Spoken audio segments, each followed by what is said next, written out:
السلام علیکم۔ چلیں سٹارٹ کرتے ہیں اسٹوری۔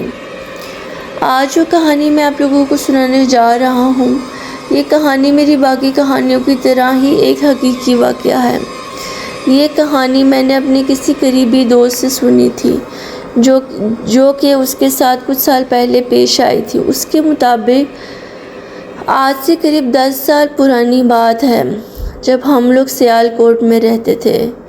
جس گھر میں ہم رہتے تھے، یہ گھر ہم نے رینٹ پر لیا ہوا تھا، اور مکان مالک بہت بری نیچر کا بندہ تھا۔ ہر منتھ رینٹ بڑھا دیتا تھا، اور جب بڑھانے کی وجہ پوچھو تو لڑنے لگ جاتا تھا۔ کچھ ماہ تک تو یہ سب چلتا رہا، پھر میرے والد نے ایک اور گھر دیکھ لیا۔ اس گھر کا رینٹ تو کم تھا، پر اس کے ساتھ ساتھ مالک مکان بھی اچھی نیچر کا لگ رہا تھا۔ میرے والد صاحب نے یہ سب باتیں آ کر ہم لوگوں سے شیئر کی کہ کہہ لیجیے کہ اپنا فیصلہ سنایا۔ ابھی مہینہ پورا نہیں ہوا تھا، اس لیے ہم نے کچھ دن اس گھر میں مزید رکنے کا سوچا۔ اس نے بتایا۔ اگلے دن میں والد صاحب اور بڑے بھائی یعنی ہم تینوں نیا گھر دیکھنے کے لیے گئے، جس کے بارے میں گزشتہ رات والد صاحب بتا رہے تھے۔ یہ گھر ہمارے اس وقت کے موجودہ گھر سے کچھ فاصلے ہی پر تھا۔ یہ ایک نئی عبادت تھی، مطلب کوئی نئی جگہ تھی، جیسے آج کل ہاؤسنگ سوسائٹیز ہوتی ہیں، شاید اسی طرح کا کچھ کہہ لیں۔ یہ گھر آبادی سے کافی فاصلے پر تھا، اور اس کے نزدیک ابھی تک کوئی گھر یا عمارت تعمیر شدہ نہیں نظر آ رہے تھے۔ بس مکمل میدان نما سا علاقہ تھا۔ گھر بنا تو ٹھیک و طرز تھا، مگر تھا بالکل بے رونق، اوپر سے علاقہ بھی بے نور۔ اس نے بتایا، میں اس گھر میں آنے پر خوش تھا، لیکن بہت خوف معلوم ہوتا تھا، شاید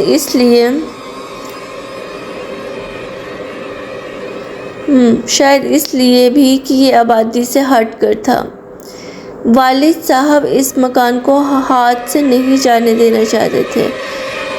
وجہ یہ تھی کہ وہ پرانے مالک مکان کے ایٹیٹیوڈ سے تنگ آ چکے تھے، اور شاید اسی لیے بھی اس کا رینٹ بھی مناسب تھا۔ یہاں سب کچھ نارمل تھا، پر معلوم نہیں کیوں ایک نحوست محسوس ہونے لگی تھی۔ نیا گھر پارٹ 2۔ یہاں سب کچھ نارمل تھا، پر معلوم نہیں کیوں ایک نحوست محسوس ہونے لگی تھی۔ میں اس بات کو لے کر کچھ گھبرا رہا تھا، ایک ڈر سا محسوس ہوتا تھا اس گھر کو دیکھ کر۔ اوپر سے صحن میں ایک پرانا درخت لگا ہوا تھا، جو دیکھنے میں بے حد پرانا تھا۔ اس کی شاخیں ایسے معلوم ہوتی تھی جیسے کوئی بال کھولے ہمیں مسلسل دیکھ رہا ہے۔ میرے بڑے بھائی نے بھی یہ بات والد صاحب کو بولی۔ ابو، آپ کو یہ گھر عجیب نہیں لگ رہا؟